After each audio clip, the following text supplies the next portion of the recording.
نصیحت حاصل ہو، ہم ان میں غور و فکر کر سکیں اور ان سے اپنے لیے سبق لے سکیں۔ قرآن مجید کو نصیحت کے لیے آسان بنایا گیا ہے۔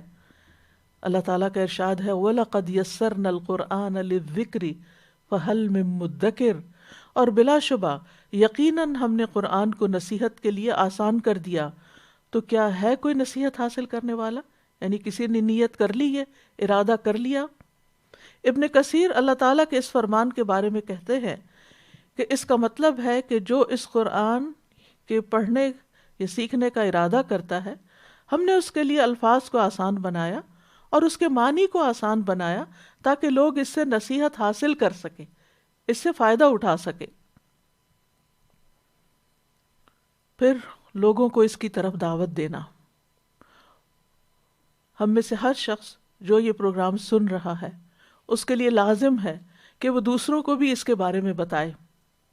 قرآن مجید میں اللہ سبحانہ وتعالیٰ نے ہمارے لیے ایک بہترین مثال دی جنات کی، کہ جنہوں نے پہلی دفعہ قرآن سنا اور سنتے ہی دوسروں تک پہنچا دیا۔ سورۃ الجن میں آتا ہے قُلْ أُوحِيَ إِلَيَّ أَنَّهُ اسْتَمَعَ نَفَرٌ مِّنَ الْجِنِّ فَقَالُوا إِنَّا سَمِعْنَا قُرْآنًا عَجَبًا يَهْدِي إِلَى الرُّشْدِ فَآمَنَّا بِهِ، کہہ دیجئے کہ میری طرف وحی کی گئی ہے کہ بے شک جنوں کی ایک جماعت نے کان لگا کر قرآن سنا تو انہوں نے کہا بلا شبہ ہم نے ایک عجیب قرآن سنا ہے جو سیدھی راہ کی طرف لے جاتا ہے، تو ہم اس پر ایمان لے آئے۔ تو ہم بھی اگر اس پر ایمان رکھتے ہیں اور اس سے خود فائدہ اٹھاتے ہیں تو دوسروں کو بھی اس کی طرف دعوت دیجیے کہ وہ بھی قرآن سنیں، وہ بھی سمجھیں اور وہ بھی فائدہ اٹھائیں۔ سورۃ الاحقاف میں جنوں کے بارے میں آتا ہے اور جب ہم نے جنوں کے ایک گروہ کو آپ کی طرف پھیرا جو قرآن غور سے سنتے تھے، تو جب وہ اس کے پاس پہنچے تو انہوں نے کہا خاموش ہو جاؤ۔ پھر جب وہ پورا کیا گیا تو وہ اپنی قوم کی طرف ڈرانے والے بن کر واپس لوٹے۔ انہوں نے کہا اے ہماری قوم، بے شک ہم نے ایک ایسی کتاب سنی ہے جو موسیٰ کے بعد نازل کی گئی، اس کی تصدیق کرنے والی ہے جو اس سے پہلے ہے، وہ حق کی طرف اور سیدھے راستے کی طرف رہنمائی کرتی ہے۔ اے ہماری قوم، اللہ کی طرف بلانے والے کی دعوت قبول کر لو۔ نبی صلی اللہ علیہ وسلم نے بھی فرمایا تھا بلغوا انی ولو آیا، مجھ سے آگے پہنچاؤ خواہ ایک آیت ہی کیوں نہ ہو۔ پھر اس نیت سے بھی قرآن پڑھیں کہ اللہ سبحانہ وتعالیٰ اس کا اجر و ثواب بھی ہمیں عطا کرے، کیونکہ ہم میں سے ہر شخص اجر و ثواب کا مستحق ہے۔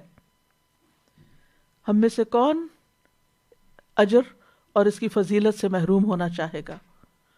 تو اجر و ثواب کی نیت کرنا۔ رسول اللہ صلی اللہ علیہ وسلم نے فرمایا جس نے اللہ کی کتاب میں سے ایک حرف پڑھا اسے اس کے بدلے ایک نیکی دی جائے گی اور ہر نیکی کا ثواب 10 گنا ہے۔ میں نہیں کہتا کہ الف لام میم ایک حرف ہے، بلکہ الف ایک حرف ہے، لام ایک حرف ہے، میم ایک حرف ہے۔ اسی طرح جب ہم قرآن مجید کی مختلف صورتیں پڑھیں اور ان صورتوں کی جو فضیلت بتائی گئی ہے، ان کا جو فائدہ بتایا گیا، اس وقت بھی اپنی نیت کی تجدید کریں کہ ہم اس صورت کو اس نیت سے پڑھ رہے ہیں کہ اللہ تعالی ہمیں اس کا یہ خاص فائدہ عطا کرے، اس کا خاص اجر عطا کرے۔ جیسے سورۃ البقرہ کی آخری آیات ہیں، سورۃ الفاتحہ کی تلاوت ہے، سورۃ الملک کی تلاوت ہے، اور اسی طرح باقی چیزیں بھی۔ اور قرآن پڑھ کر اللہ کے ہاں مقام کی بلندی طلب کرنا، اللہ سبحانہ تعالیٰ سے بلند مقام طلب کرنا۔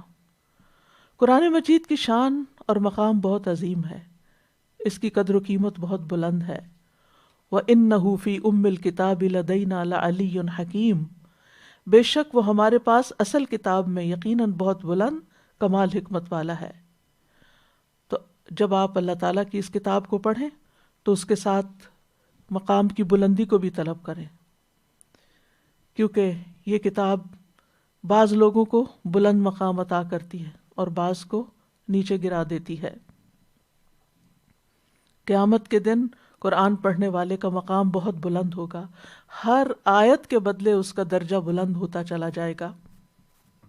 عبداللہ ابن عمر کہتے ہیں نبی صلی اللہ علیہ وسلم نے فرمایا صاحب قرآن سے کہا جائے گا اقرأ ورتقی ورتل کما کنت ترتل فی الدنیا، پڑھتے جاؤ اور چڑھتے جاؤ اور ویسے ہی ٹھہر ٹھہر کر پڑھو جس طرح تم دنیا میں ٹھہر ٹھہر کر ترتیل کے ساتھ پڑھتے تھے۔ تو رمضان کی آمد ہے، اس لیے جو بھی آپ تلاوت کریں اس میں یہ اجر اور ثواب کی نیت رکھیں کہ ایک ایک آیت جو میں پڑھوں گی اس پر اللہ تعالیٰ میرے درجے بلند کریں گے۔ اگرچہ یہ حافظ کے لیے ہے لیکن ہر مزید آیت مزید اجر میں اضافہ کرتی ہے، یہ چیز آپ کے قرآن پڑھنے کے شوق کو بڑھا دے گی۔ عبداللہ ابن عمر سے روایت ہے، رسول اللہ صلی اللہ علیہ وسلم نے فرمایا، روزہ اور قرآن قیامت کے دن بندے کی شفاعت کریں گے۔ روزہ کہے گا، اے رب، میں نے اس کو کھانے پینے اور خواہشات سے روکے رکھا تھا، اس کے حق میں میری شفاعت قبول کر لے۔ اور قرآن کہے گا، میں نے اسے رات کو سونے نہیں دیا تھا، تراویح میں نیندیں کم ہوگی، میری شفاعت اس کے حق میں قبول فرما۔ اس وقت یہ نیت رکھیں کہ انشاءاللہ یہ رات کے وقت جو ہم، کیونکہ عام دنوں میں ہم رات کے وقت کم ہی قرآن پڑھتے ہیں، اللہ کہ جن لوگوں کو اللہ تعالیٰ تہجد کی توفیق عطا کرتا ہے اور وہ تہجد میں طویل قرات کریں، لیکن الحمدللہ رمضان کے مہینے میں ہر ایک کو موقع مل جاتا ہے رات کی طویل قرات کرنے یا سننے کا، لہٰذا اس وقت اس کی شفاعت کی نیت سے تلاوت کریں۔ تو اللہ سبحانہ وتعالیٰ ان دونوں کی شفاعت یعنی روزے اور قرآن کی شفاعت قبول کر لے گا، اس کی شفاعت مانی جائے گی۔ یہ اپنے پڑھنے والوں کے حق میں بحث کرے گا اور اس کی تصدیق کی جائے گی۔ جس نے اس کو اپنے سامنے رکھا، یہ ایک اور حدیث ہے حضرت جابر کی کہ نبی صلی اللہ علیہ وسلم نے فرمایا، قرآن سفارش کرے گا اور اس کی سفارش مانی جائے گی۔ یہ اپنے پڑھنے والوں کے حق میں بحث کرے گا اور اس کی تصدیق کی جائے گی، ہاں تم ٹھیک کہتے ہو۔ جس نے اس کو اپنے سامنے رکھا تو یہ اسے جنت کی طرف رہنمائی کرے گا، اور جس نے اس کو اپنی پیٹھ پیچھے رکھا تو یہ اسے ہانک کر جہنم میں لے جائے گا۔ پھر اسی طرح جب بھی قرآن پڑھیں، چاہے تنہائی میں ہو چاہے مجلس میں ہو، تو یہ نیت اور یہ امید بھی رکھیں کہ آپ فرشتوں کی مجلس میں ہیں، آپ کو فرشتوں کی معیت حاصل ہے، فرشتے اس مجلس میں حاضر ہیں۔ حضرت عائشہ کہتی ہیں، رسول اللہ صلی اللہ علیہ وسلم نے فرمایا، جو آدمی قرآن میں ماہر ہو وہ ان فرشتوں کے ساتھ ہے جو لکھنے والے، معزز اور بزرگی والے ہیں۔ الماہر بالقرآن مع السفرۃ الکرام البررہ۔ پھر اسی طرح سکینت کی نیت کریں کہ اللہ تعالیٰ اس کے ذریعے ہمیں سکینت عطا کرے۔ برا کہتے ہیں، ایک آدمی سورۃ کہف کی تلاوت کر رہا تھا، اس کے پاس ہی 2 لمبی رسیوں میں بندھا ہوا گھوڑا موجود تھا، تو اسے ایک بدلی نے ڈھانپ لیا، یعنی گھوڑے کے اوپر بادل آ گیا۔ وہ بدلی گھومتی اور قریب آتی گئی اور اس کا گھوڑا اس سے بدکنے لگا۔ جب صبح ہوئی تو وہ نبی صلی اللہ علیہ وسلم کی خدمت میں حاضر ہوا اور آپ کو یہ ماجرا کہہ سنایا۔ آپ نے فرمایا، یہ سکینت، یہ اطمینان تھا جو قرآن کی قرات کی وجہ سے تم پر اترا۔ سکینت کیا ہے؟ ابن حجر کہتے ہیں کہ راجح قول یہ ہے کہ سکینت اللہ کی مخلوقات میں سے ایک مخلوق ہے جس میں اطمینان اور رحمت پائی جاتی ہے، اور اس کے ساتھ فرشتے ہوتے ہیں۔ ابن قیم کہتے ہیں اس سے مراد اطمینان، وقار اور سکون ہے، جس کی ہماری زندگیوں میں بہت کمی ہو چکی ہے، اور یہ قرآن کے ساتھ ہمیں نصیب ہوتا ہے۔ اور 16 نمبر، برکت۔ اللہ سبحانہ تعالی ہمیں قرآن کی برکت عطا کرے، قرآن کی مجلس کی برکت بھی عطا فرمائے۔ اللہ تعالیٰ فرماتے ہیں، وَهَذَا كِتَابٌ أَنزَلْنَاهُ مُبَارَكٌ، اور یہ ایک کتاب ہے، ہم نے اسے نازل کیا، بڑی برکت والی ہے۔ اور قرآن مجید کی یہ برکت قرآن میں تدبر کرنے، نصیحت کرنے اور نصیحت پکڑنے کے ساتھ جڑی ہوئی ہے۔ کتاب انزلناہ الیک مبارک لیدبروا آیاتہ ولیتذکر اولو الالباب، یہ ایک کتاب ہے، ہم نے اسے آپ کی طرف نازل کیا ہے، بہت بابرکت ہے، تاکہ لوگ اس کی آیات میں غور و فکر کریں، تاکہ عقل والے نصیحت حاصل کریں۔ اور خاص طور پر سورۃ البقرہ کا پڑھنا باعث برکت ہے اور اس کا چھوڑ دینا باعث حسرت ہے، لہذا سورۃ البقرہ کو اپنی زندگیوں میں شامل کر لیں۔ اور آخری چیز اس سلسلے کی ہے کہ دل میں نرمی پیدا کرنے کی نیت کرنا، یعنی سکینت اور برکت کے بعد رقت القلب، رقت القلب، دل کا رقیق ہونا، یعنی اللہ تعالیٰ اس کی برکت سے ہمارے دلوں کو نرم کر دے، ہمارے دلوں کو رقیق کر دے۔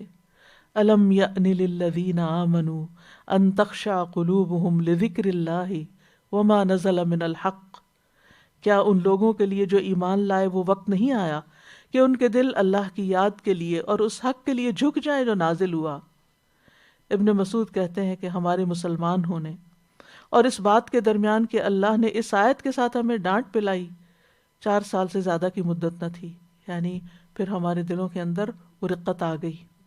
اللہ سبحانہ و تعالی ہمارے دلوں کو بھی نرم کر دے اور ہم اس قرآن کو پڑھ کر اپنے اندر حقیقی معنوں میں خشوع و خضوع پیدا کر سکیں۔ ہمارے اس رمضان کا پروگرام ہے امثال القرآن، قرآن کی مثالیں۔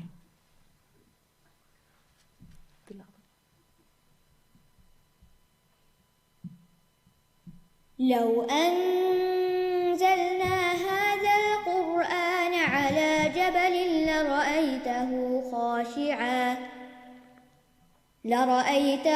خاشعا متصدعا من خشية الله وتلك الأمثال نضربها للناس لعلهم يتفكرون۔ اگر ہم اس قرآن کو کسی پہاڑ پر اتارتے تو یقیناً آپ اسے اللہ کے ڈر سے پست ہونے والا، خشوع کرنے والا، ٹکڑے ٹکڑے ہو جانے والا دیکھتے۔ اور یہ مثالیں ہیں، ہم انہیں لوگوں کے لیے اس لیے بیان کرتے ہیں تاکہ وہ غور و فکر کریں۔ یاد رکھیے، قرآن مجید صرف احکامات پر مبنی کتاب نہیں ہے کہ جس میں کچھ حکم دے دیے گئے ہوں اللہ سبحانہ و تعالیٰ کی طرف سے، بلکہ یہ ایک تربیتی کتاب بھی ہے۔ یہ ہمارے نفسوں کا تزکیہ بھی کرتی ہے اور تربیت بھی کرتی ہے۔ اللہ تعالیٰ نے اس کلام میں صرف شرعی احکامات نہیں بیان کیے، بلکہ اس کتاب کو لوگوں کی ہدایت کا ذریعہ بنایا ہے۔ یہ کتاب ہدایت و اصلاح ہے۔ سورۃ النحل میں اللہ تعالیٰ فرماتے ہیں وَنَزَّلْنَا عَلَيْكَ الْكِتَابَ تِبْيَانًا لِكُلِّ شَيْءٍ وَهُدًى وَرَحْمَةً وَبُشْرَى لِلْمُسْلِمِينَ، اور ہم نے آپ پر یہ کتاب نازل کی اس حال میں کہ ہر چیز کا واضح بیان ہے اور فرما برداروں کے لیے ہدایت اور رحمت اور خوشخبری ہے۔ تو جو اس پر عمل کریں گے وہ ہدایت بھی پائیں گے، رحمت بھی پائیں گے، خوشخبریاں بھی پائیں گے۔ تو انسانوں کی اصلاح کے لیے، ان کی تربیت کے لیے، ان کے تزکیہ کے لیے مثال کے ذریعے بات سمجھانا ایک مؤثر ذریعہ ہے۔ کسی بھی نظام تعلیم کے اندر کسی بھی سبجیکٹ کی تعلیم جب کسی مثال کے ذریعے کی جاتی ہے تو بات آسان بھی ہو جاتی ہے سمجھنا اور یاد بھی رہتی ہے۔ یعنی مثالوں سے بات سمجھانا ان طریقوں میں سے ہے، ان میتھڈز میں سے ہے جن کا لوگوں کے دلوں پر جلد اثر ہوتا ہے، وہ اس بات کو جلد قبول کر لیتے ہیں۔ اللہ سبحانہ تعالیٰ فرماتے ہیں وَيَضْرِبُ اللَّهُ الْأَمْثَالَ لِلنَّاسِ لَعَلَّهُمْ يَتَذَكَّرُونَ، اور اللہ لوگوں کے لیے مثالیں بیان کرتا ہے تاکہ وہ نصیحت حاصل کریں۔ یعنی مثالیں قرآن کی اس لیے بیان کی گئی ہیں تاکہ ہمیں نصیحت حاصل ہو۔ جو ہم نے ابھی نیتیں کی قرآن سے فائدہ اٹھانے کے لیے اور اس پروگرام سے فائدہ اٹھانے کے لیے، ان میں سے ایک یہ بھی تھی کہ ہم اس کے ذریعے نصیحت حاصل کریں گے۔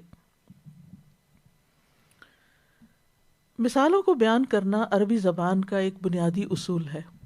قرآن مجید کے نزول سے پہلے بھی عربوں کے ہاں روزمرہ زندگی میں بہت سی باتیں مثالوں سے بیان کی جاتی تھیں، اور اس پر کتابیں بھی لکھی گئی ہیں، جیسے مجمع الامثال ہے۔ لوگوں نے وہ ساری مثالیں کتابوں کے اندر اکٹھی کر دی۔ کچھ مثالیں تو جاہلی دور کی ہیں، یعنی نزول قرآن سے پہلے کی، اور کچھ اس کے بعد کی بھی۔ اور یہ صرف عربی زبان کے ساتھ نہیں ہے، یہ تقریباً ہر زبان کے اندر ہے کہ اس میں محاورے، کہاوتیں مثالیں، سملیز، کنائے، یہ سب چیزیں استعمال ہوتی ہیں جس سے بات کو کم الفاظ میں بہت اچھی طرح سمجھایا جا سکتا ہے، بہت خوبصورتی کے ساتھ سمجھایا جا سکتا ہے۔ علامہ جلال الدین سیوطی کہتے ہیں، امام اصفہانی کا قول بیان کرتے ہوئے، اہل عرب کی ضرب الامثال اور علماء کے نظائر پیش کرنے کی ایک خاص شان ہے جو مخفی نہیں رہ سکتی۔ یعنی عربوں کی مثالیں خاص طور پر بہت اہم ہیں، اس لیے کہ یہ باتیں چھپی ہوئی باریکیوں کو ظاہر کرنے اور حقیقتوں کے چہرے سے نقاب دور کرنے میں بڑا اثر رکھتی ہیں، اور خیالی امور کو، یعنی جن چیزوں کا تعلق خیال سے ہے، امیجنیشن سے ہے، ان کو حسی صورت میں ظاہر کرنا اور وہم کو یقین کا درجہ دینا اور غائب کو حاضر کے درجے میں فائز کر دیتا ہے۔ یعنی وہ چیزیں جو ہمارے مشاہدے میں نہیں ہوتی، ان کو جب ہم کسی نظر آنے والی چیز کے ساتھ مثال دیتے ہیں تو بات بہت جلد سمجھ آ جاتی۔ مثلاً اگر کوئی شخص کہے سفید رنگ، اور اس نے کبھی سفید لفظ نہ سنا ہو، تو آپ سفید سفید کرتے رہے، آپ اس کو نہیں سمجھا سکتے۔ لیکن اگر آپ اس کو کوئی سفید چیز دکھا کے کہتے ہیں، مثلاً اس کاغذ کی طرح سفید، تو وہ فوراً بات سمجھ جائے گا، اب سمجھ آ گیا۔ تو بہت سی باتیں لغت کے اندر، کلام کے اندر، زندگی کے اندر، معاملات کے اندر ایسی ہوتی ہیں کہ جن کو مثال کے ذریعے سمجھانے سے بات بہت جلد سمجھ بھی آتی ہے، دل میں بھی اترتی ہے، اور انسان کے اندر ایک تبدیلی بھی پیدا ہوتی ہے۔ تو مثالیں انسان کے اندر عملی تبدیلی پیدا کرنے کا ایک بہت بڑا ذریعہ ہیں۔ سعدی کہتے ہیں کہ جان لیں کہ قرآن کریم سب سے اعلیٰ، سب سے کامل اور سب سے زیادہ مفید ترین موضوعات جن کی بھی انسان کو ضرورت ہوتی ہے، ان سب موضوعات پر مشتمل ہے۔ قرآن کی تعلیم دینے کے طریقوں میں سے سب سے احسن طریقے پر مشتمل ہے۔ یعنی تعلیم دینے کے جتنے بھی طریقے ہیں، وہ ان میں سب سے احسن طریقے قرآن نے اختیار کیے ہیں۔ یہ انتہائی آسان اور واضح طریقے کے ساتھ دلوں تک معنی پہنچا دیتا ہے۔ اور قرآن کریم کی بلند پایہ تعلیمات کی اقسام میں سے، یعنی تعلیم کی کئی قسمیں ہیں قرآن کی، ان میں سے ایک اعلیٰ ترین قسم مثالوں سے بات سمجھانا ہے۔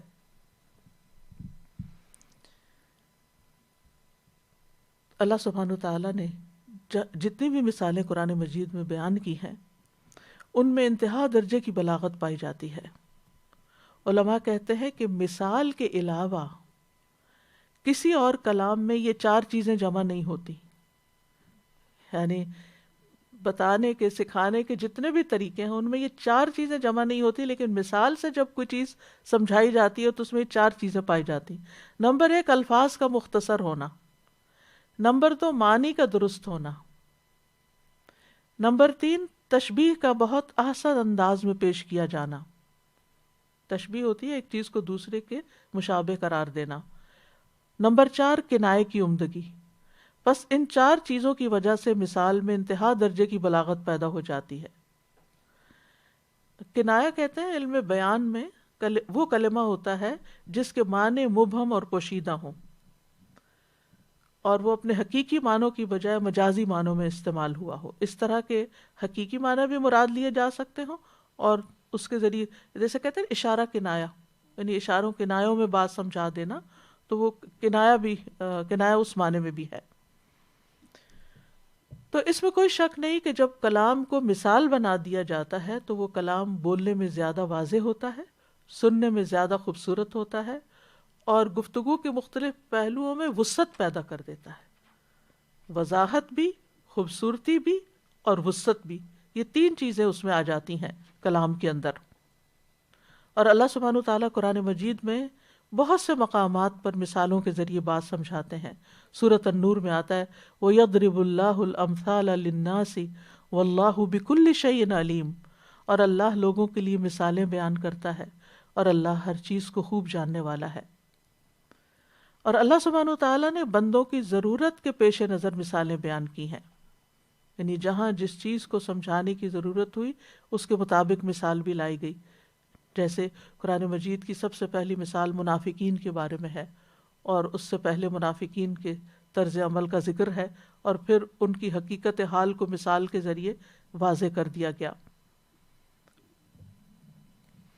اور یہ مثالیں انسانوں کے لیے واضح حجت بھی ہیں، یعنی جب اللہ سبحانہ وتعالیٰ کسی کو مثال کے ذریعے بات سمجھا دیتے ہیں تو گویا اس پر حجت تمام کر دیتے ہیں، اور اس کے بعد بھی اگر کوئی انکار کرتا ہے یعنی پھر کوئی گنجائش رہ نہیں جاتی کہ بات سمجھ نہیں آئی۔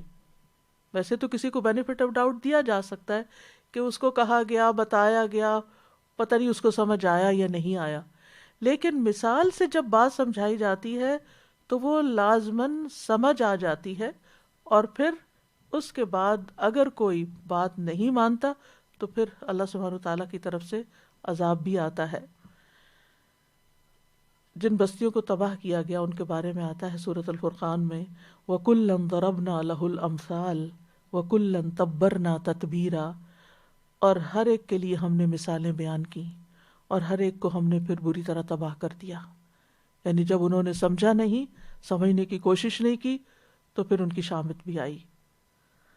پھر اسی طرح اہل عرب سے خطاب کر کے، اہل مکہ سے خطاب کر کے فرمایا وَسَكَنْتُمْ فِي مَسَاكِنِ الَّذِينَ ظَلَمُوا أَنفُسَهُمْ وَتَبَيَّنَ لَكُمْ كَيْفَ فَعَلْنَا بِهِمْ وَضَرَبْنَا لَكُمُ الْأَمْثَالَ، کہ ہم نے پچھلی قوموں کی مثالیں بیان کر کے تمہیں ہر بات واضح کر دی۔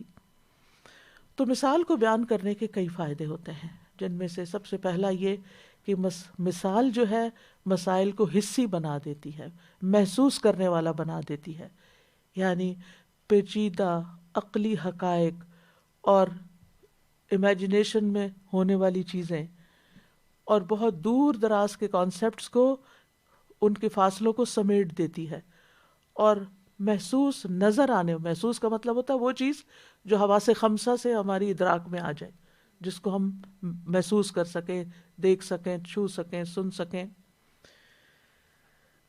تو مثال جو ہے وہ راستے مختصر کر دیتی، لمبی باتوں کو مختصر کر دیتی ہے۔ ایک بات کو واضح کرنے کے لیے بعض اوقات کئی دلیلیں دینی پڑتی ہیں، لیکن ان کی جگہ اگر ایک مثال بیان کر دی جائے تو بات جلدی سمجھ میں آ جاتی ہے۔ پھر اسی طرح مثال ہر درجے اور ہر طبقے کے شخص کو فائدہ دیتی ہے، یعنی ایک عام ذہن کو بھی فائدہ دیتی ہے اور بڑے بڑے انٹلیکچوئلس کو بھی فائدہ دیتی ہے، یعنی سب کے لیے یکساں بنا دیتی ہے، علم کو آسان کر دیتی ہے اور مسائل کو قابل اطمینان بنا دیتی ہے، کیونکہ جو باتیں صرف ذہن میں ہوں اور صرف سوچوں کی حد تک ہوں تو انسان ان میں الجھتا رہتا ہے، لیکن جب وہ ایک مخصوص محسوس شکل میں سامنے آ جائیں تو انسان اس الجھن سے نکل آتا ہے۔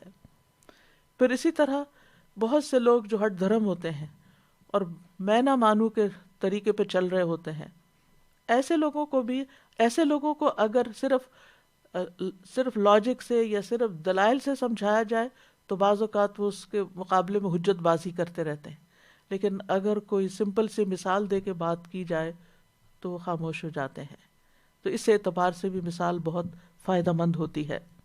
مثال کے طور پر عیسیٰ علیہ السلام کو لوگوں نے خدا کیوں کہا؟ کہ وہ مردوں کو زندہ کرتے تھے۔ اس دلیل کے ساتھ انہوں نے یہ دلیل پکڑی اور کہا کہ مردے کو زندہ تو صرف وہی کر سکتا ہے جو خدا ہوتا ہے، اس بنا پہ عیسیٰ خدا ہے۔ دوسری انہوں نے دلیل یہ دی کہ وہ بغیر باپ کے پیدا ہوئے ہیں، تو یہ خدا ہی ہو سکتا ہے جو بغیر باپ کے پیدا ہو۔ تو ان کو ایک مثال سے بات سمجھا دی گئی، ان مثل عیسیٰ عند اللہ کمثل آدم خلقہ من تراب، کہ عیسیٰ کی مثال اللہ کے نزدیک آدم کی سی ہے جس کو اس نے مٹی سے پیدا کیا۔ اب اس کے بعد کیا کہیں گے کہ وہ بغیر باپ کے بھی پیدا ہوئے تھے، اور پھر یہ کہ اللہ سبحانہ و تعالیٰ نے ان کو اتنا شان اور مرتبہ بخشا، لیکن وہ الہ نہیں بنے، وہ انسان ہی رہے۔ یاد رکھیے کہ مثالیں عربی شعر و شاعری میں بھی بہت ہیں، احادیث میں بھی بہت مثالیں ہیں، لیکن اس وقت ہمارا موضوع قرآن کی مثالیں ہیں، تو قرآن مجید کی مثالوں کو جاننے کی خاص اہمیت ہے۔ سب سے پہلی بات تو یہ کہ اس سے نصیحت حاصل کی جائے، قرآن میں مزید تدبر ہو۔ افلا یتدبرون القرآن ام علی قلوب اقفالها، تو مثالیں قرآن کے تدبر میں بھی مددگار ہیں، اور ہر مثال کو ہم الگ الگ فوکس کر کے سمجھیں گے تو اس میں مزید گہرائی میں اتریں گے اور زیادہ بہتر طور پر اس کو سمجھ پائیں گے. کیونکہ ایک مومن کے لیے قرآن کو سمجھنا اور پھر خاص طور پر قرآن کی مثالوں کو سمجھنا ایک بہت اہم کام ہے. زندگی میں جتنے بھی ہم کام کرتے ہیں ان میں سے ایک اہم کام یہ بھی ہے کہ ہم اس کتاب کو بہت اچھی طرح سمجھ جائیں، کہ ہمارے اندر ایسے جذب ہو جائے کہ جیسے ہماری عادتوں اور ہمارے رویوں اور ہمارے معاملات کا ایک ایسا حصہ ہو جائے کہ جس کے لیے ہمیں کوئی مصنوعی کوشش نہ کرنی پڑے بلکہ وہ ہماری عادت بن چکی ہو. اسی طرح یہ بھی ہے کہ یہ ایک بہت نفع بخش علم ہے. ہم دعا کرتے ہیں نا کہ اللہم انی اسألک علما نافعا، تو قرآن کی مثالوں کو سمجھنا علم نافع ہے. اور پھر یہ کہ اہل علم و دانش ہی قرآن کی مثالوں کو سمجھ سکتے ہیں. قرآن کی مثالوں کو سمجھنے والا عالم کہلاتا ہے، علم والا کہلاتا ہے. سورۃ العنکبوت میں اللہ تعالیٰ فرماتے ہیں وَتِلْكَ الْأَمْثَالُ نَضْرِبُهَا لِلنَّاسِ وَمَا يَعْقِلُهَا إِلَّا الْعَالِمُونَ، اور یہ مثالیں ہیں جو ہم لوگوں کے لیے بیان کرتے ہیں اور انہیں صرف جاننے والے ہی سمجھتے ہیں، علم والے ہی سمجھتے ہیں. یعنی جس کے پاس علم ہوگا وہی قرآن کی مثالوں کو سمجھ سکے گا. تو قرآنی مثالوں کو سمجھنے والے کی تعریف کی جا رہی ہے. تو اگر ہم اس رمضان میں یہ پوری کوشش کر کے قرآن کی مثالوں کو سمجھ لیں تو انشاءاللہ اللہ سبحانہ وتعالیٰ کی پسند اور رضا کا ایک کام کرنے کا موقع مل رہا ہے جس سے بھرپور فائدہ اٹھانا چاہیے. کیونکہ اللہ سبحانہ وتعالیٰ نے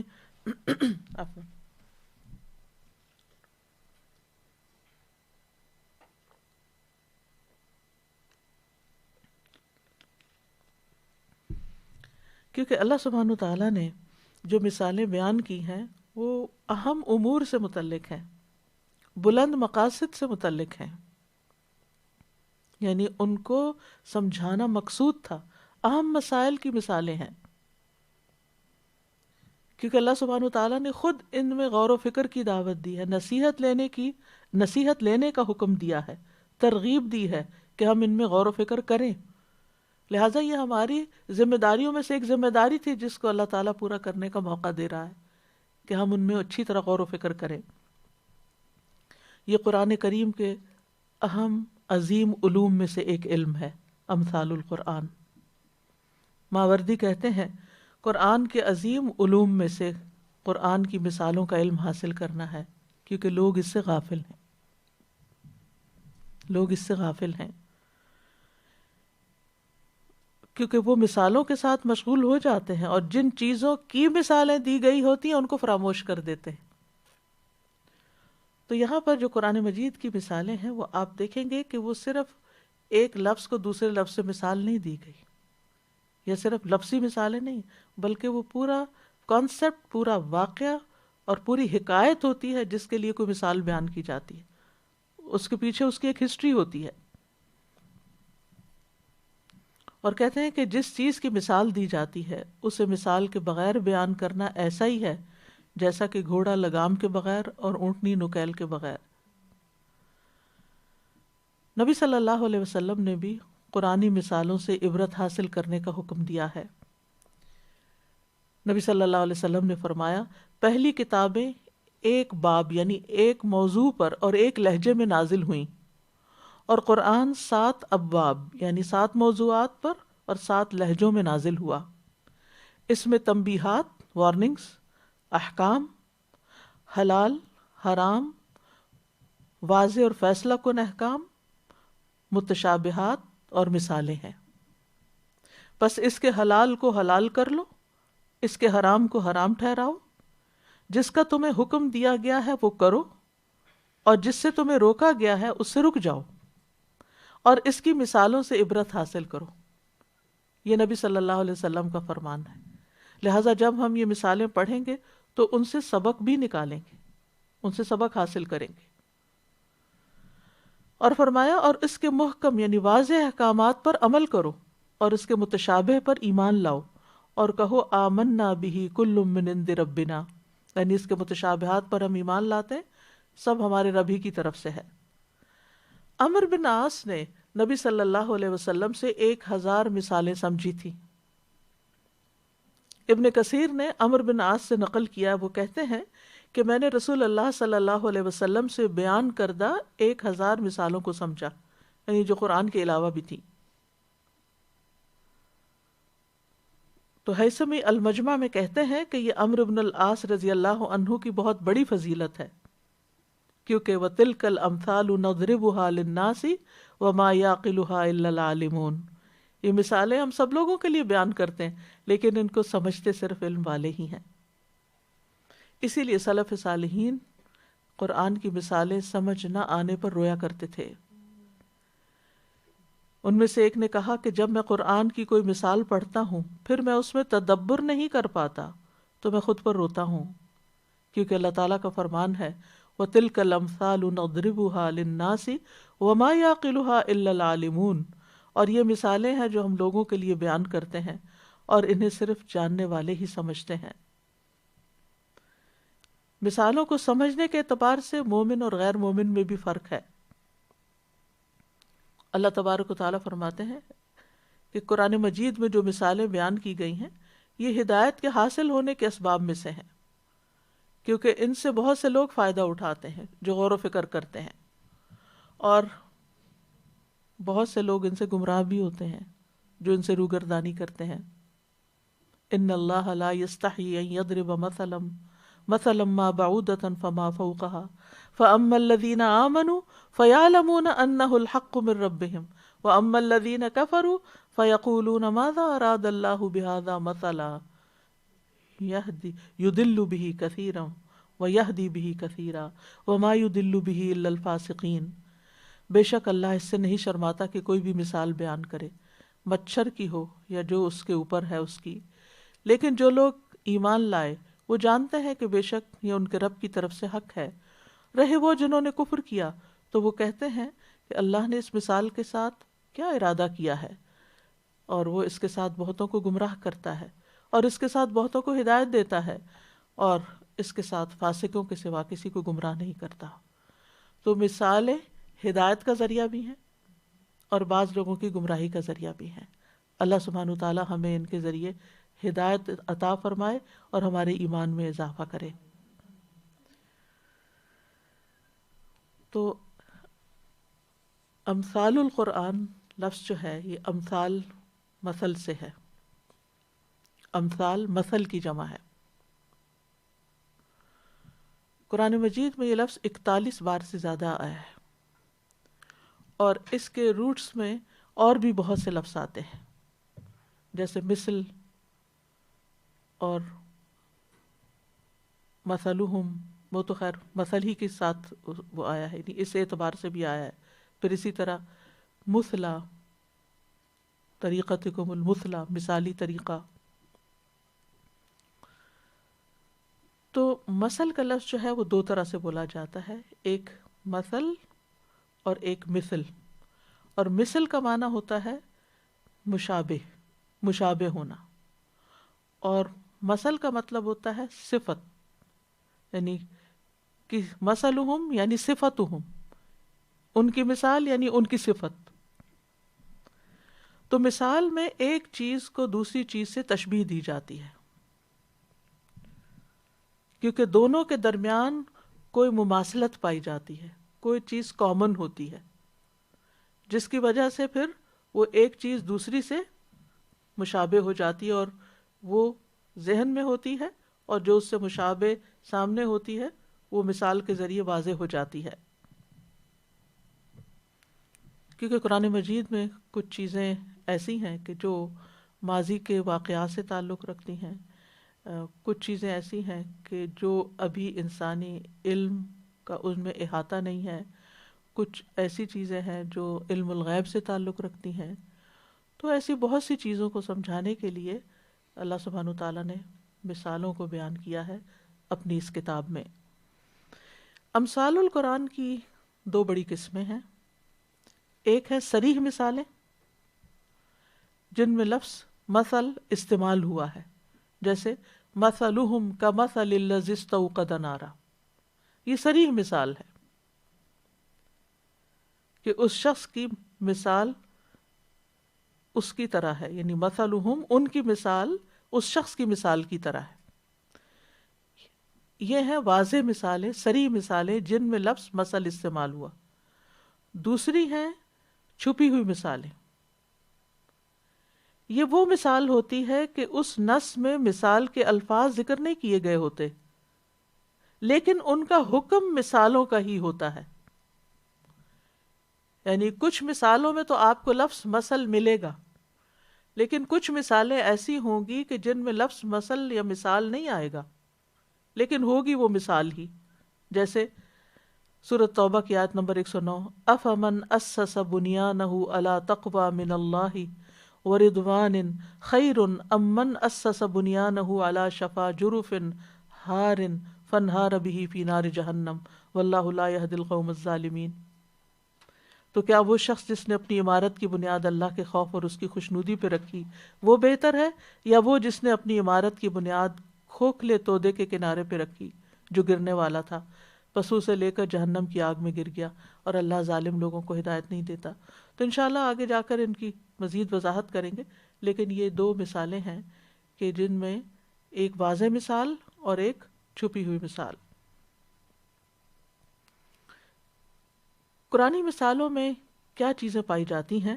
ابن قیم کہتے ہیں قرآن میں جو مثالیں بیان کی جاتی ہیں وہ درج ذیل بیان پر مشتمل ہوتی ہیں۔ تعریف اور مذمت کا بدلہ مختلف ہونا، ثواب اور سزا کا بدلہ مختلف ہونا، مثالیں کبھی کسی کام کی عظمت یا بڑائی بیان کرتی ہیں، کبھی کسی کام کی تحقیر کو بیان کرتی ہیں، اسے چھوٹا کر کے بتاتی ہیں، کبھی کسی کام کے ثابت ہونے کو بیان کرتی ہیں، کبھی کسی کام کے باطل ہونے کو بیان کرتی ہیں۔ یعنی مقاصد مختلف ہیں، اور وہ وقت کے ساتھ ساتھ آپ انشاءاللہ ان کو جان لیں گے۔ قرآن مجید میں مثال لفظ جو ہے یہ 3 معنی میں استعمال ہوا ہے۔ نمبر 1 وصف بیان کرنے کے لیے، صفت بیان کرنے کے لیے، جیسے صحابہ کی مثال ہے سورۃ الفتح میں، محمد الرسول اللہ والذین معہ اشداء علی الکفار رحماء بینہم تراہم رکعا سجدا یبتغون فضلا من اللہ ورضوانا سیماہم فی وجوہہم من اثر السجود ذالک مثلہم فی التوراۃ ومثلہم فی الانجیل، آگے آخر آیت تک۔ تو اس میں صحابہ کرام کا وصف بیان ہوا ہے، تو یہاں مثال بمانے وصف ہے، یعنی صفت بیان ہوئی ہے کہ وہ کیسے لوگ ہیں، کہ محمد اللہ کے رسول ہیں، اور وہ لوگ جو اس کے ساتھ ہیں کافروں پر بہت سخت ہیں، آپس میں نہایت رحم دل ہیں۔ آپ انہیں اس حال میں دیکھیں گے کہ رکوع کرنے والے ہیں، سجدے کرنے والے ہیں، اپنے رب کا فضل اور اس کی رضا ڈھونڈتے ہیں، ان کی شناخت ان کے چہروں میں موجود ہے سجدے کرنے کے اثر سے۔ یہ ان کا وصف تورات میں ہے، اور انجیل میں ان کا وصف اس کھیتی کی طرح ہے جس نے اپنی کونپل نکالی، پھر اسے مضبوط کیا، پھر وہ موٹی ہوئی، پھر اپنے تنے پر سیدھی کھڑی ہو گئی، کاشت کرنے والوں کو خوش کرتی ہے تاکہ وہ ان کے ذریعے کافروں کو غصہ دلائے۔ اللہ نے ان لوگوں کو جو ان میں سے ایمان لائے اور انہوں نے نیک اعمال کیے بڑی بخشش اور بہت بڑے اجر کا وعدہ کیا ہے۔ تو اس میں ان کی صفات بیان ہوئی ہیں کہ وہ کیسے لوگ ہیں۔ قرآن مجید میں یہاں اس مقام پر صحابہ کرام کا وہ نقشہ کھینچا گیا ہے جو شاید کسی اور جگہ پر نہ ہو، کہ ان کی عبادت کیسی ہے اور ان کا اخلاق کیسا ہے، اور ان کا طرز عمل کیسا ہے، ان کا کیریکٹر، ان کی شخصیت کیسی ہے۔ پھر اسی طرح جنت کی مثال، اس میں جنت کا وصف بیان ہوا ہے۔ سورۃ محمد میں آتا ہے مثل الجنت التی وعد المتقون فیہا انہار من ماء غیر آسن وانہار من لبن لم یتغیر طعمہ وانہار من خمر لذۃ للشاربین وانہار من عسل مصفى وَلَهُمْ فِيهَا مِنْ كُلِّ الثَّمَرَاتِ وَمَغْفِرَةٌ مِّن رَّبِّهِمْ كَمَنْ هُوَ خَالِدٌ فِي النَّارِ وَسُقُوا مَاءً حَمِيمًا فَقَطَّعَ أَمْعَاءَهُمْ۔ یہاں پر ہم دیکھتے ہیں کہ یہ جنت کا وصف ہے، یعنی اس کو کسی چیز سے مثال دے کے نہیں سمجھایا جا رہا بلکہ اس کی صفت بیان کی جا رہی ہے، ڈسکرپشن دی جا رہی ہے کہ جنت کیسی جگہ ہے، اس کے اندر نہریں کیسی ہیں، وہ نہریں کتنی قسم کی ہیں، ان نہروں کی کیا خوبی ہے، اور ان کے اندر جو چیزیں پائی جاتی ہیں وہ کس قسم کی ہیں. یہ ساری ڈسکرپشن ہے جنت کی، تو اس کو بھی مثال کہا گیا ہے.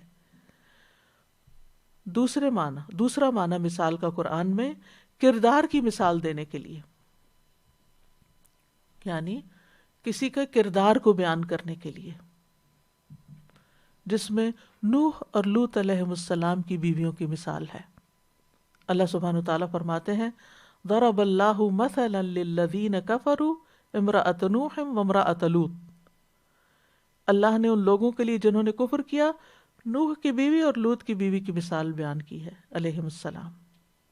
یعنی وہ ایک مثال ہیں ان لوگوں کے لیے جو انکار کرتے ہیں کہ دیکھو وہ نبیوں کی بیویاں تھیں اور ان کا انجام کیا ہوا.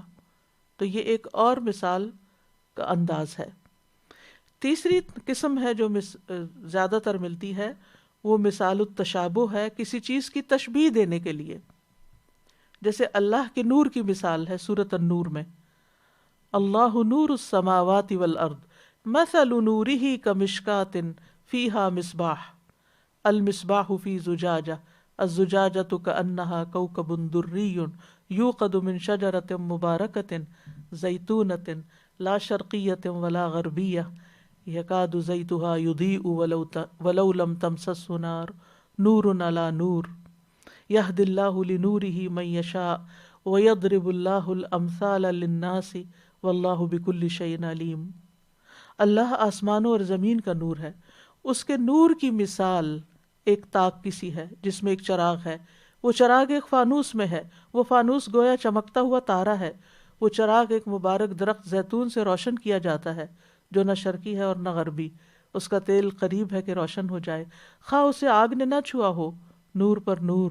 اللہ اپنے نور کی طرف جس کی چاہتا ہے رہنمائی کرتا ہے، اور اللہ لوگوں کے لیے مثالیں بیان کرتا ہے، اور اللہ ہر چیز کو خوب جاننے والا ہے. اب اس مثال کو بھی سمجھنے کی ضرورت ہے جو آگے انشاءاللہ آئے گی.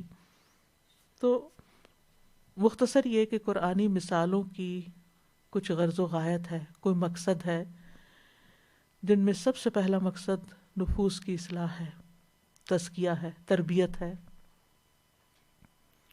ضمیر کو جگانا ہے، منور کرنا ہے، اخلاق کو مہذب بنانا ہے. یعنی ان مثالوں کے ذریعے اللہ تعالیٰ ہمارے اخلاق سنوارنا چاہتے ہیں، راستوں کو سیدھا کرنا ہے، عقائد کی اصلاح کرنا ہے، کیونکہ شرک کی مثال آئے گی، کفر کی مثال آئے گی، توحید کی مثال آئے گی. بصیرتوں کو روشن کرنا ہے، انسان کی خیر کی طرف رہنمائی کرنا ہے، جماعت کی اصلاح کرنا ہے، برائیوں سے آگاہ کرنا ہے تاکہ ان سے بچا جا سکے، اچھے اعمال سے آگاہ کرنا ہے تاکہ پاکیزہ نفس اور پاکیزہ دل ان کو قبول کر لیں. تو یہ ہیں مقاصد یا غرض و غایت ان مثالوں سے. اور ویسے اس کا فائدہ کیا ہے اوور آل کہ انسان عبرت حاصل کرتا ہے، سبق حاصل کرتا ہے. بہت سی چیزوں کی جیسے دنیا کی مثال بھی قرآن مجید میں ہے تو اس سے پتہ چلتا ہے کہ دنیا کی حقیقت کیا ہے، اس کی ناپائیداری کے بارے میں پتہ چلتا ہے، اس کے زوال اور اس کے فنا کے بارے میں انسان کو پتہ چلتا ہے. جو مثال سے، مشاہدے سے انسان سیکھتا ہے تو زیادہ دیر پا اثر ہوتا ہے. ابن قیم کہتے ہیں کہ قرآن کریم میں جو مثالیں بیان کی گئی ہیں ان سے مدرجہ ذیل امور میں فائدہ حاصل کیا جاتا ہے، واعظ و نصیحت میں، لیے مرادی معنی سمجھنے میں، یعنی جو چیز عقل میں ہے اس کا مراد کیا ہے، اور جن چیزوں کے بارے میں مثالیں بیان کی جا رہی ہوں ان کا ظاہری صورت میں نقشہ کھینچنے میں کہ ان چیزوں کی عقل کے لیے ایسی نسبت ہو جائے جیسا کہ ظاہری اور حسی چیزوں کی حواس کی طرف نسبت ہوتی ہے. یعنی جو ہمارے عقل یا سوچ میں چیزیں ہیں وہ کھل کے واضح ہو کے ایسے ہمارے سامنے آ جائیں جیسے کسی دیکھنے والی چیز کو ہم دیکھ پاتے ہیں. تو اللہ سبحانہ تعالیٰ سے دعا ہے کہ اللہ سبحانہ تعالیٰ ہمارے لیے اس سفر کو آسان کر دے، ان مثالوں کو بہترین طریقے سے سمجھنے کی توفیق عطا فرمائے اور اس سے ہماری تربیت ہو جائے، ہمارا تزکیہ ہو جائے، اور ہمیں اللہ سبحانہ و تعالیٰ وہ راہ دکھا دے جو اس کی پسند کی ہے، اور اس منزل تک پہنچا دے جو اس کو راضی کرنے والی۔ اللہ سبحانہ و تعالیٰ اس کام میں بہت برکت ڈالے اور ہمارے لیے بغیر کسی رکاوٹ کے اس کو مکمل کرنے کی توفیق عطا فرمائے۔ وآخر دعوانا ان الحمد للہ رب العالمین۔ اس موضوع پر کئی کتابیں لکھی گئی ہیں عربی میں جو اوریجنل سورسز ہیں، جن سے اس مضمون کی تیاری میں استفادہ بھی کیا گیا ہے۔ وہ ہے ترمذی کی، حکیم ترمذی کی الامثال من الکتاب والسنہ، یہ 320 ہجری میں فوت ہوئے ہیں۔ پھر امثال القرآن ابو عبد الرحمن محمد بن الحسین السلمی النیسابوری کی، یہ 412 ہجری میں فوت ہوئے ہیں۔ پھر امثال القرآن ابن قیم الجوزیہ کی، یہ 754 ہجری میں فوت ہوئے ہیں۔ پھر اسی طرح امثال القرآن محمود بن الشریف کی۔ پھر الامثال فی القرآن دکتور محمد جابر الفیاض کی۔ اسی طرح اردو میں امثال القرآن قاری محمد دلاور کی۔ تو بہرحال اللہ تعالیٰ سے دعا ہے کہ اللہ تعالیٰ ہمیں صحیح معنوں میں سمجھنے کی توفیق عطا فرمائے۔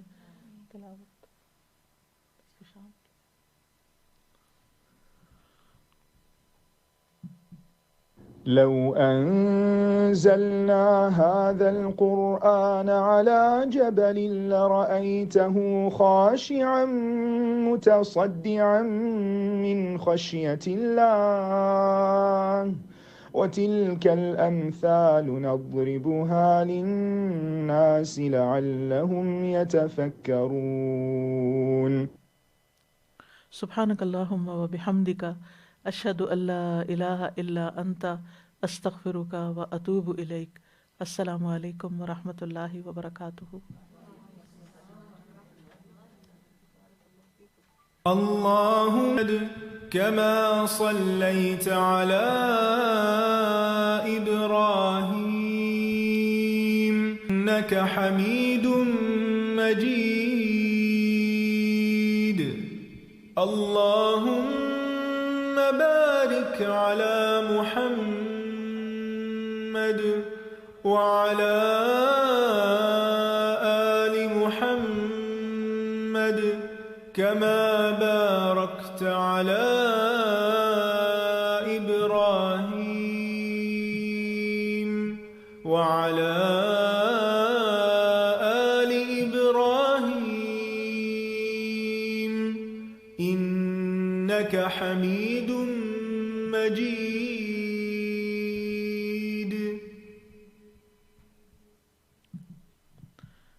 کوئی بات کرنا چاہے تو آپ کریے۔